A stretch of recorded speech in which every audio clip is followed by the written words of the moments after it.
یا شیخ عبد القادر جیلانی، یا شیخ عبد القادر جیلانی، بولیے بغداد شریف چلیں گے انشاءاللہ؟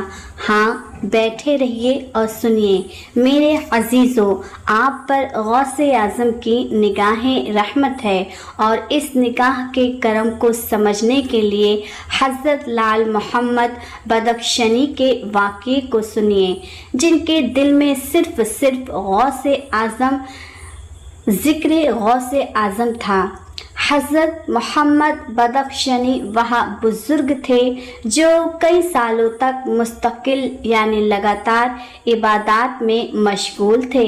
ان کے دل میں، ان کی دھڑکن میں، ان کے خون میں صرف اور صرف ذکر غوث اعظم سمایا ہوا تھا۔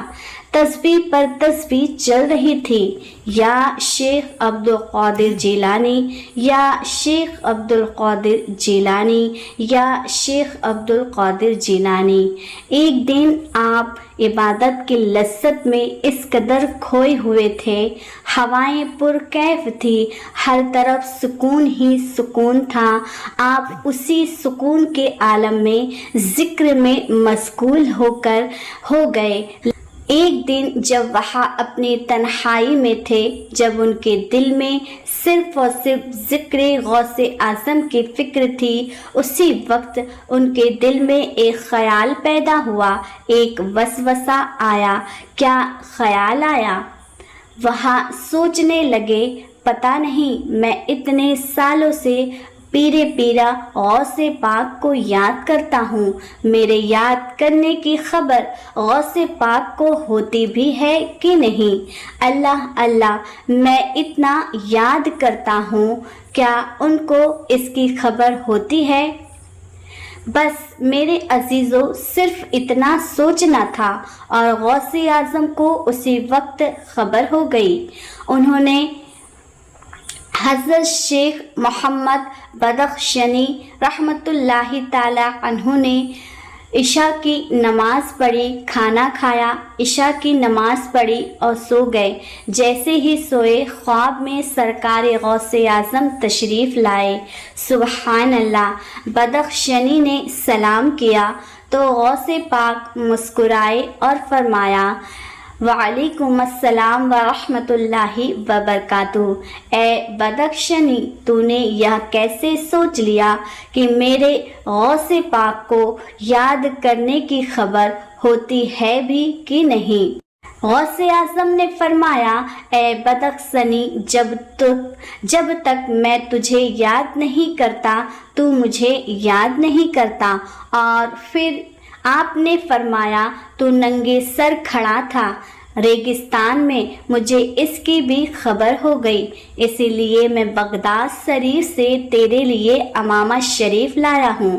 جیسے ہی امامہ دینے کے لیے ہاتھ بڑھایا، بدخشانی کی آنکھیں کھل گئی۔ آنکھ کھلی تو سامنے نہیں تھے، امامہ بھی نہیں تھا، لیکن خدا کی قسم پورا گھر مہک رہا تھا۔ صبح کو جب بدخشانی کو ان کے پیر شیخ ابو المعلی قادری نے بلایا تو پیر نے مسکرا کے فرمایا، بدخشانی، مبارک ہو تمہیں، مبارک ہو، رات میں غوث پاک کی زیارت کر لی۔ کیا بات تجھے غوث اعظم نے کیا دیا؟ بدخشانی نے کہا، حضور وہ ایک امامہ شریف دے رہے تھے، پر میری آنکھ کھل گئی تو بدخشانی کے پیر نے اپنے پاس رکھا ہوا وہی امامہ شریف اٹھایا اور فرمایا، یہ امامہ شریف غوث پاک مجھے دے کر گئے اور کہا ہے کہ میرے مرید بدخشانی کو دے دینا۔ پیارے عزیزو، آج ہم کیا کر رہے ہیں؟ حضور غوث پاک کے ابو شیخ موسیٰ جنگی دوست، ظلم کیا تھا؟ صرف ایک بہتا ہوا سیب کھایا تھا اور سزا 12 سال تک باغ کی رکھوالی۔ میں نے ایک درویش سے پوچھا، یہ کون سا ظلم تھا جس پر اتنی بڑی سزا ملی؟ تو اس درویش نے جواب دیا، جسے کاغذ پر لکھ لیجئے،